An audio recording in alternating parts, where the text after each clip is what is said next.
일반석, 비즈니스석, 1등석 이렇게 있잖아요. 승무원들도. 그러면 1등석에서는 좀 캐주얼하게 응대하고 비즈니스는 조금 더 격식을 갖추고 1등석은 완전 격식을 갖추는 걸까요? 아니에요. 1등석이나 비즈니스석이나 일반석이나 예의의 품질은 똑같습니다. 전략을 차별화할 뿐 응대 품질은 똑같다라는 거예요. 여러분의 성장과 성공을 뜨겁게 응원합니다. 내가 생각하기에 이곳은 좀 서비스 잘하는데? 라고 생각하는 혹시 브랜드나 기업 있으실까요? 삼성 많이 나와요. 삼성 나오면 또 어디 나와요? LG 많이 나와요. 또 신라 호텔도 많이 나오고요. 뭐 반야추리도 많이 나오고 하얏트도 많이 나오고 호텔도 많이 나오고 또 항공사도 많이 나와요. 대한항공, 아시아나항공 얘기가 많이 나와요. 또 유통 브랜드들 중에서 또 어디가 많이 나온 것 같아요? 맞아요. 백화점이 많이 나와요. 그리고 명품 브랜드. 이런 데가 많이 나옵니다. 지금 말씀드렸던 명품 브랜드, 뭐 항공사, 호텔, 뭐 삼성, 뭐 스타벅스, 애플 이런 곳의 공통점을 알면 우리가 그들이 생각하는 좋은 인식을 우리도 할 수 있는 거잖아요. 그 기업들의 공통점은 뭘까요? 오, 답이 나온 것 같은데요. 고가다, 비싸다. 비싸다. 그래 비싸지. 삼성 비싸지, LG 비싸지. 그리고 대한항공, 아시아나항공 비싸지, 호텔 비싸지. 비싼데도요 좋다라고 느끼는 게 진짜 좋은 거예요. 싼 거 싫어하는 사람 있어요? 싼데 좋은 거 싫어하는 사람 있습니까? 가성비 싫어하는 사람 없어요. 가성비 다 좋아합니다. 하지만 비싼데도 좋다라고 느끼는 게 진짜 좋은 거죠. 우리가 그러면 비싼데도 불구하고 좋다라고 느끼는 걸 바로 가치 있다라고 표현을 합니다. 가치는 어떻게 형성되는 거냐면요, 비용 대비 혜택인 거예요. 비용, 내가 쓴 비용에 비해서 내가 혜택이 더 높다라고 느꼈을 때 가치 있어? 괜찮아? 좋아? 라고 느끼는 거고요. 내가 쓴 에너지에 비해서 혜택이 있다라고 느꼈을 때 좋다라고 느끼는 거예요. 즉 내가 가만히 앉아서 까딱까딱 손가락 몇 번 클릭으로 온라인으로 충분히 할 수 있음에도 불구하고 굳이 내 시간 들여서 매장을 찾아와서 이거 보고 만져보는 것이 훨씬 더 혜택이 있다, 더욱더 좋았다라고 느끼게 된다면 그것이 가치로 느껴지게 돼서 괜찮아, 좋았어 라고 여겨지게 된다는 거죠. 좋다라고 느끼는 바로 고급 서비스 전략을 실천해야 되는데, 무조건 다 커주기식의 서비스는요 사실 고객까지 실현하는 것이 아닙니다. 단기 매출은 환승할 수 있지만 장기적으로 봤을 때는 브랜드 가치가 뚝뚝뚝뚝뚝 떨어지는 거예요. 싸야지만 가요. 거기는 무조건 프로모션 때려야지만 가는 브랜드가 되는 거라는 거죠. 그러한 부분에 있어서 우리가 더욱더 고급 서비스 전략을 이해하고 또 우리가 그러한 서비스를 실천했을 때 고객들도 그 가치를 느끼게 될 것이다 라고 보시면 좋겠습니다. 자, 그러면 비쌈에도 불구하고 좋으려면 일반 서비스여야 될까요? 고급 서비스여야 될까요? 고급 서비스여야 되죠. 근데 일반 서비스가 뭐고 고급 서비스가 뭔데요? 이렇게 물어보면 고급스러운 거야? 이렇게 생각을 하시더라고요. 분명한 차이와 전략이 있죠. 자, 우선 호텔에 가보죠. 호텔에 가서 화장실을 들어가보세요. 들어가면 일반 화장실과 다른 점이 있습니다. 어떤 게 다른가요? 두루마리 휴지가 다른데요. 두루마리 휴지를 보신 적 있으십니까? 일반 화장실과 호텔 화장실 두루마리 휴지 끝. 네, 세모로 적혀져 있는 거 보신 적 있으시죠? 그거 왜 적어놓을까? 그거 적어놓으면 훨씬 더 뭐 처리가 용이합니까? 그렇지 않아요. 그런데 일부러 인력을 투자해서 적어놓으라고 하죠. 저희 승무원들도요, 제일 중요할 때 하는 게 화장실 들어가서 계속 세모 적는 거예요. 그거 왜 할까? 바로 고객이요, 서비스와 만나는 순간 내가 뭔가 케어를 받고 있다, 내가 대접을 받고 있다라고 느끼게 하는 순간 가치를 느끼기 때문에 그래요. 즉 그냥 너덜너덜 되어있는 휴지 끝을 봤을 때랑 접혀져 있는 휴지 끝을 봤을 때랑 가만히 앉아서 그냥 그것에 노출되는 것 뿐인데도 내가 아주 세세하게 케어를 받고 있다라고 느끼기 때문에 아, 이래서 호텔을 이용하는구나. 사실 휴지의 품질은 유사해요.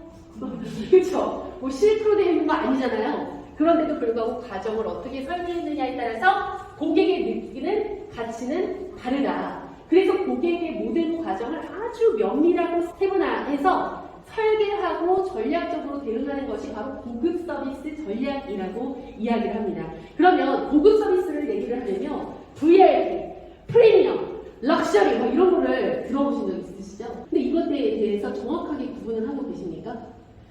사실 분명한 차이가 있거든요. VIP, 우리 프리미엄, 럭셔리, 적어도 고급 서비스를 이해하시는 분들이라면 이 세 가지에 대한 기본적인 이해를 할 필요가 있을 것 같아요. 우선 VIP, VVIP 이런 표현 쓰잖아요. 이것은 고객을 분리하는 단위입니다. 즉, very important person이라고 해서, 그럼 VV는 뭐예요? very, very important person이라고 해서 매출 대부분을 책임지는 상위권 고객들을 말하는 거잖아요. 왜 파레토 법칙이라고 들어보신 적 있으시죠? 오래된 법칙인데 왜 20%의 상위 고객이 매출 80%를 차지한다. 20%의 잘 나가는 상품이 매출의 80%를 차지한다. 20대 80 법칙이라고 해서 파레토 법칙을 아마 들어보신 적 있으실 거예요. 즉, 이 상위 고객에 관한 고객 분류를 따로 빼서 그분들에게 혜택을 달리 주는 거예요. 생각해보세요. 2만원 구입한 고객하고 20만원 구입한 고객하고 똑같이 에코백 준다고 생각해보세요. 누가 떠날 것 같으세요? 20만원 떠나갑니다. 그래서 VIP 전략은요, 내가 고객을 세밀하게 분류를 한 다음에 그들에 맞는 혜택들을 줘야 되고요. 백화점 생각해보시면 골드, 뭐 실버, 로얄, 다이아몬드 막 이런 식으로 단계별로 되어 있죠.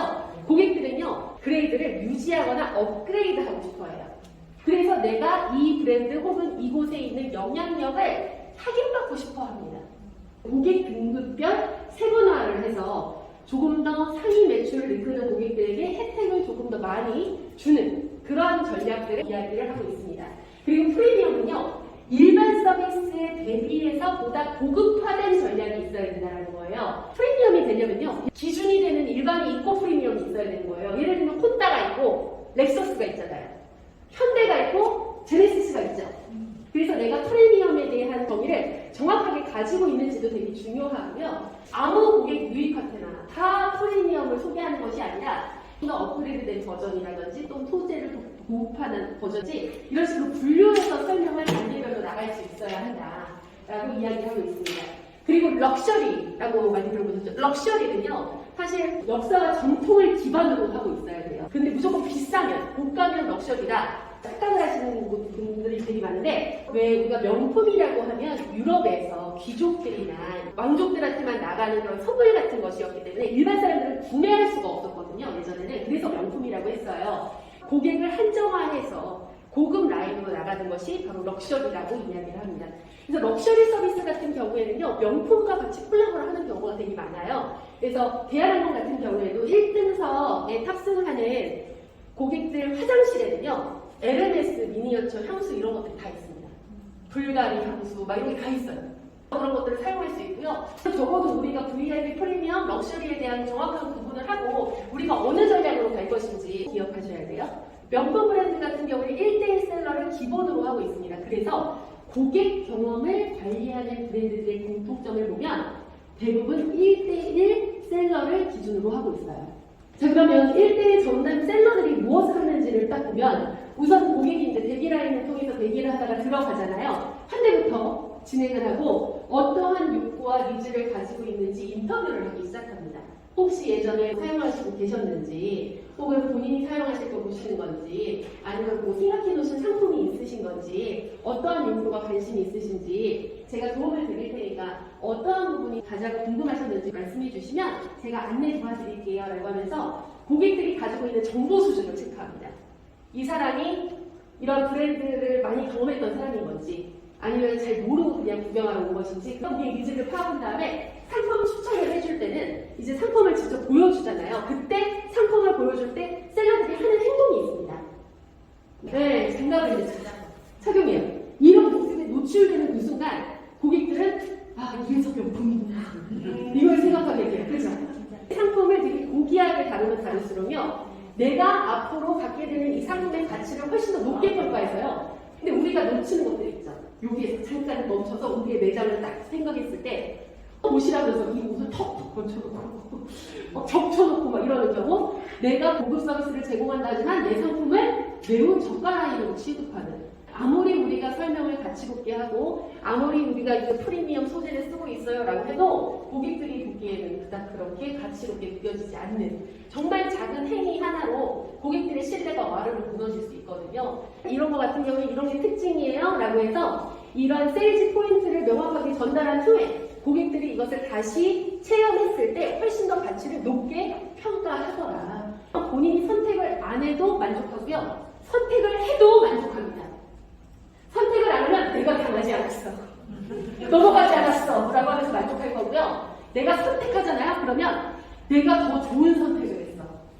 내가 더 잘 샀어. 몰랐던 거를 이 사람 덕분에 알았어.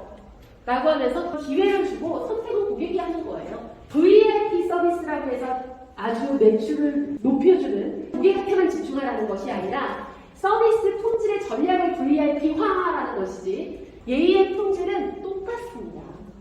전략을 차별화할 뿐 응대 품질은